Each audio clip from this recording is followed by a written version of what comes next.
I want to talk to you about Novak Djokovic, who just won the Australian Open this morning, at least here on the East Coast. And this is his 22nd Grand Slam title.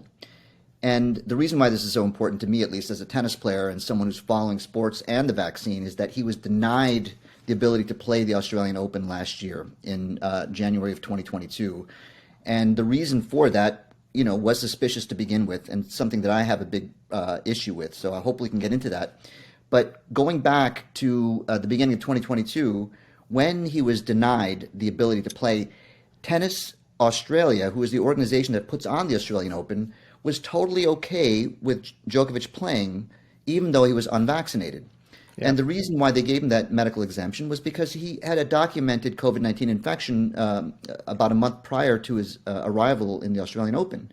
And the argument there medically is that he's immune to it now. Moreover, this is one of the fittest athletes in the world. And he's playing in, a singles tennis tournament in an outdoor event. This man is not a threat to the public. And that's the way Tennis Australia saw it, but the Prime Minister of Australia would have nothing to do with it because there was this, once again, one size fits all. If you're not vaccinated, you cannot enter the country of Australia.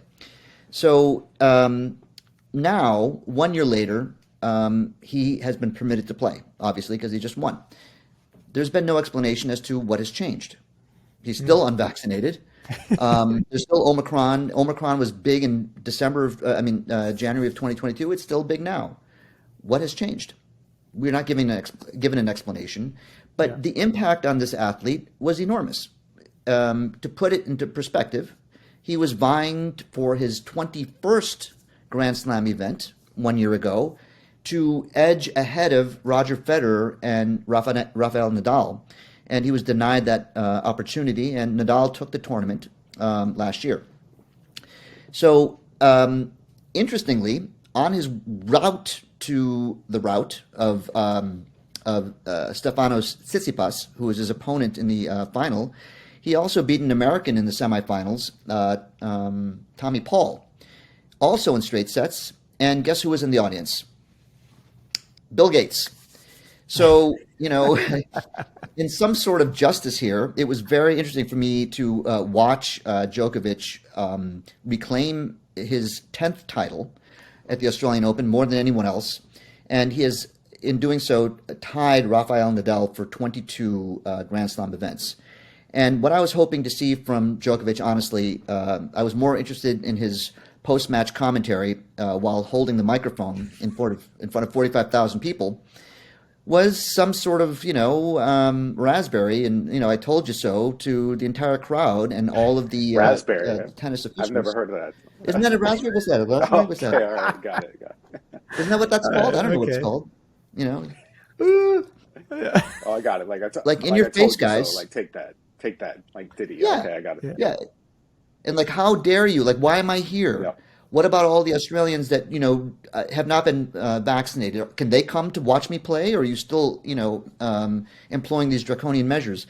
So sadly, he did not make those kinds of statements, at least, on court.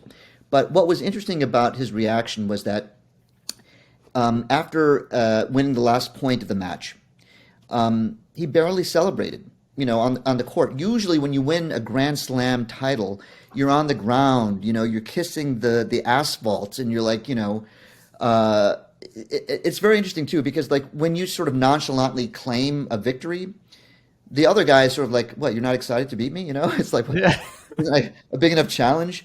And so I don't want to say it's a slam on his opponent, but the point was he was not so excited about winning it.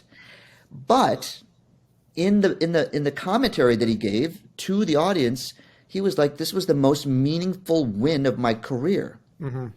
And he didn't tell us why, but we all know why it was. Yeah. Because it was, a repudiation of the measures that prevented him from playing last year. And, finally, my last comment on this, and I want to hear what you guys have to say about this, is that the reason why, as I said before, that he was not allowed to play was because he wasn't vaccinated. Yet he had antibodies. Now, this is the double standard that's being employed all over the world, especially with the FDA right now, is that we're not measuring the efficacy of the bivalent booster based on outcomes. We're measuring the antibody response. This is also the same sort of double standard that's being used to say you don't have to. You're protected if you have antibodies, but if you have antibodies from a natural infection, oh, they're no good. So to me, this brings together a lot of different issues, and it's about sports and tennis, which I love.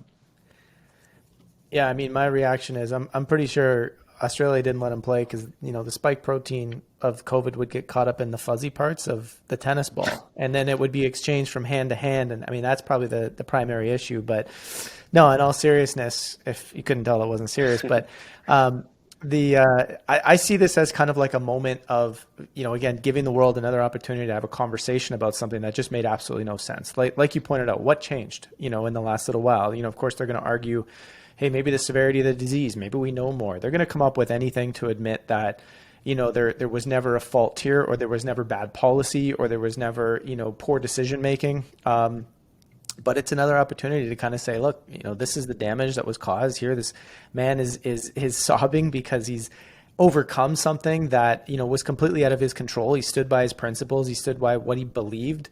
And there's this redemption, right? And so there's something beautiful there. And, I just hope, as the U.S. Open rolls around for tennis in late August, early September, that, the U.S. lifts their non-U.S. citizen vaccine policy, right? Because he's not allowed to come in. I mean, neither am I, right? Unless you have the primary series of vaccines. So he may go through this, again in a few months, but we'll see what happens. Yeah, I think what's illustrative here is in the context of Australia, they had a zero COVID policy, right? So they were, no tolerance, actually rivaled China in terms of how draconian and authoritarian it was. Yet here was a case where Djokovic actually had a legitimate vaccine exemption that should have been applied here. Firstly, and secondly, as Madhava noted, he just had a natural infection. So he should have been able to demonstrate that he had the antibody count from natural infection, which he tried to do, was denied. And this shows you that they were more interested in furthering sort of a draconian policy than they were actually looking at, hey, is she actually in imminent danger to the public if he plays tennis? It really wasn't a public health decision, in my view. Now, there were nuanced policies around the world. For example, there was a time where if you wanted to go to Germany, they would accept if you had natural infection and you were unvaccinated, you could demonstrate you had antibodies, you're welcome in, right? So I think it's interesting when you do have examples of that nuance, and there are still countries that are just stubbornly saying, no, we refuse to back down at all, regardless of the truth of what's happening on the ground here. So it's I do think, it was a redemptive story for Djokovic for sure. I'm sure the reason why he was so stoic about it was reflecting upon all that.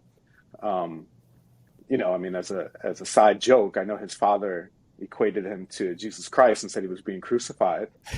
So I don't know if he took it that seriously. I hope not. But hey, he's a millionaire and tennis player, not quite Yeshua ben Yosef out there on the tennis court. Nonetheless, he took a principled stand. And listen, he's not one of my favorites, but I applaud him for taking a stand for what he believes in.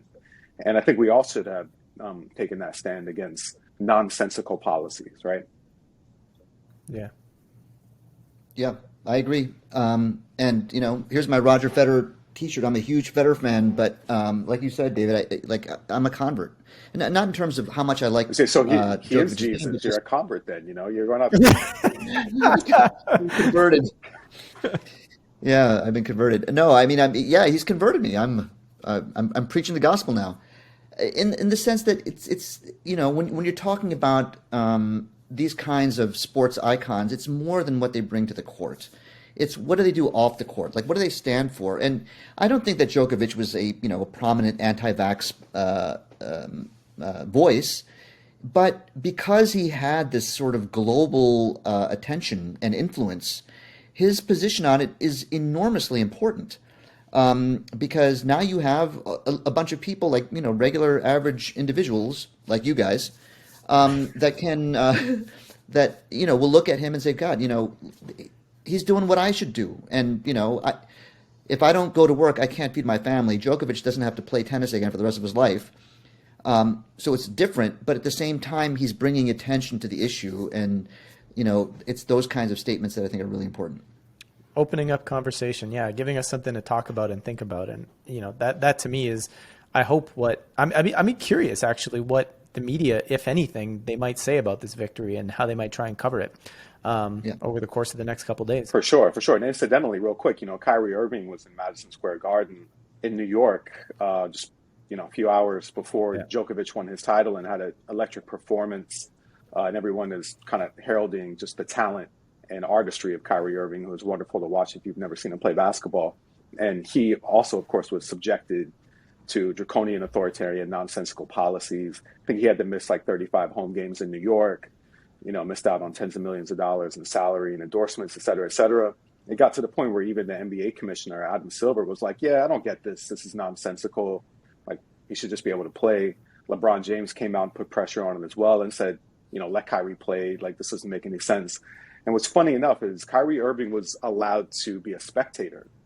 So while he was serving his suspension, he was sitting courtside watching the players play, right?